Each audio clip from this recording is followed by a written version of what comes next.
Notre circuit à vélo au lac de Garde commence par un retour à l'époque des Romains, à Brescia.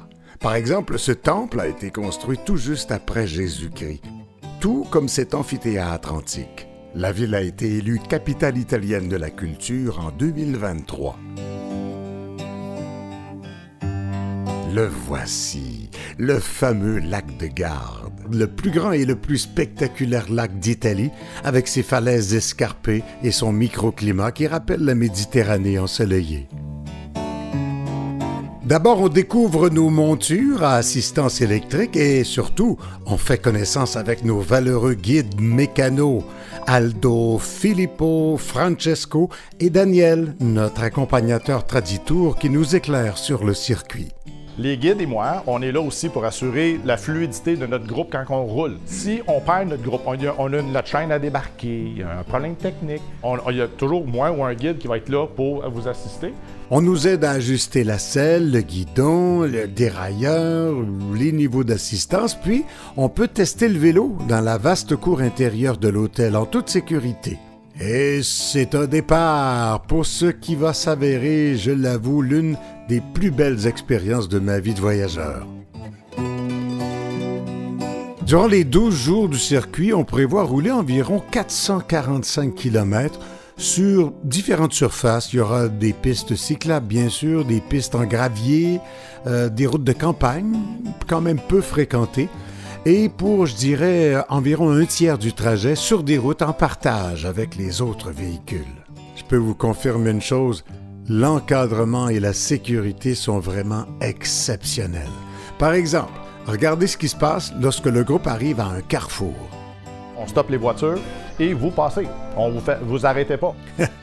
On se sent comme un chef d'État en visite à l'étranger. Et on l'aperçoit enfin, le majestueux Lago del Garda, avec ses eaux turquoises. Premier arrêt, Desenzano avec sa marina. On monte à bord d'un petit bateau et on file sur les flots du lac jusqu'à la péninsule de Sirmione, une langue de terre surmontée d'un impressionnant château fort du XIIIe siècle à l'entrée de la petite ville qui attire depuis toujours touristes et célébrités. On remonte sur nos vélos, direction le sud du lac. Notre première montée nous amène à la Rocca di Manerba, une ancienne forteresse sur un promontoire rocheux qui vous donne vraiment l'impression de dominer le monde. Et ce n'est que la première d'une série de vues spectaculaires. Vous êtes avertis. Bon, vous vous en doutez, on n'est pas au Tour de France. Alors on roule tranquille et puis on fait des pauses, comme ici dans un vignoble familial, qui nous accueille avec un lunch santé et une dégustation de leur meilleur vin dans un décor bucolique. Sur le chemin du retour, on visite le Vittoria degli Italiani, l'extravagante demeure d'un poète un peu mégalomane. Vous voyez, il a installé un gros bateau en pleine forêt et un amphithéâtre à la grecque avec une belle vue sur le lac. On est enchanté. Le temps est idéal et c'est des merveilleuses journées. Que c'est au-delà, à date, de nos Au-delà de vos attentes. De nos attentes. Aujourd'hui, ça va être une grosse journée de vélo. Hey Filippo, belle Bonjour. journée aujourd'hui? Oui, belle journée. Grosse journée. Aujourd'hui, oui, c'est la plus longue journée. On va faire plus ou moins 60 km. Et on fait 2 montées, ça va faire combien de dénivelé? Ils sont 1000 mètres de dénivelé. De dénivelé. D'abord, on s'engouffre le long d'une gorge profonde qui nous mène au musée du papier. Le moulin a connu son apogée avec l'essor de l'imprimerie. On nous montre comment du tissu déchiqueté devient du papier.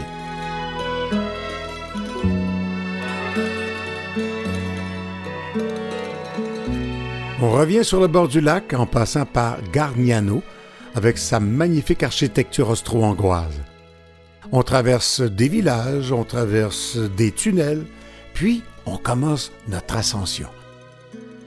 On grimpe, mais quand la vue est trop belle, on s'arrête pour l'immortaliser et on continue en longeant des falaises abruptes. On se sent bien petit et quand même un peu euphorique devant un panorama aussi extravagant.